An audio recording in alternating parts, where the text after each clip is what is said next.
Bókin Hugurinn einatt hleypur minn kom út í byrjun október í útgáfu Félags ljóðaunnenda á Austurlandi. Bókin, sem 180 síður að stærð, geymir kveðskap austfirskrar skáldkonu sem fædd var árið 1813. Hún hét Guðný Árnadóttir og var á sinni tíð þekkt undir heitinu Skáld Guðný. Rúmlega þriðjungur bókarinnar ítarleg og áhugaverð ritgerð æviferil og kveðskap hennar.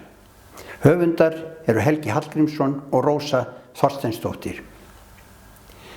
Mikill hluti af kvæðum Guðnýjar hefur varðveist í handriti sem skráð var í Hornafirði árið 1876 og nú í Héraðsskjalasafni Austfirðinga á Egilsstöðum. Afkomendur hennar í Lóni og Hornafirði hafa líka varðveitt kvæði eftir formóður sína sem ómetanlegt. Guðný var fædd á Valþjófsstað í Fljótsdal en ólst að mestu upp í Reyðarfirði og Fáskrúðsfirði, lengst á Kappeyri í Fáskrúðsfirði. Hún flutti að Arnheiðarstöðum í Fljótsdal með foreldrum sínum 19 ára gömul til Vigfúsar Ormssonar prests sem var frændi Hallgerðar, móður Guðnýjar. Þar lenti Guðný í miklum hremmingum því að prestur vildi taka hana sér fyrir konu þótt hann væri aldraður orðinn og nær blindur. Frá þessu slapp hún þó og giftist síðar Bjarna Ásmundssyni. Þau bjuggu eða voru í húsmennsku víða á Fljótsdalshéraði en eftir að hún varð ekkja flutti hún til Bjarna sonar síns að Hvalnesi í Lóni. Þar lést hún árið 1897. Saga Guðnýjar Árnadóttur sérstök og mjög áhugaverð. Hún var alin upp við mikla fátækt og átti að mörgu leyti erfiða ævi en skildi eftir sig mikinn fjársjóð í ljóðum, rímum og lausavísum. Lítið hefur áður birst af kveðskap Guðnýjar en nú leita kvæðin lesenda þegar liðið nokkuð á aðra öld frá dauða höfundarins. Ég ætla að lesa upphaf ævikvæðis Guðnýjar Árnadóttur. Hún nefndi það ágrip ævinnar. Og í upphafi þessa kvæðis segir hún frá því þegar hún sat yfir Kvíaám á heimili foreldra sinna á Kappeyri í Fáskrúðsfirði og hún sat yfir þeim á hjalla sem heitir Engihjalli.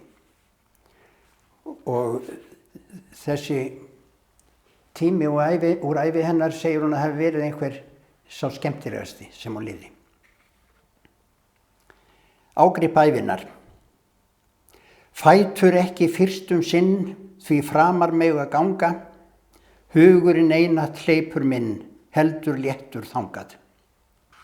Hvar ég alla æskutíð, yndis galla smáði, engi hjalla heitir hlíð, hamra fjalla á láði.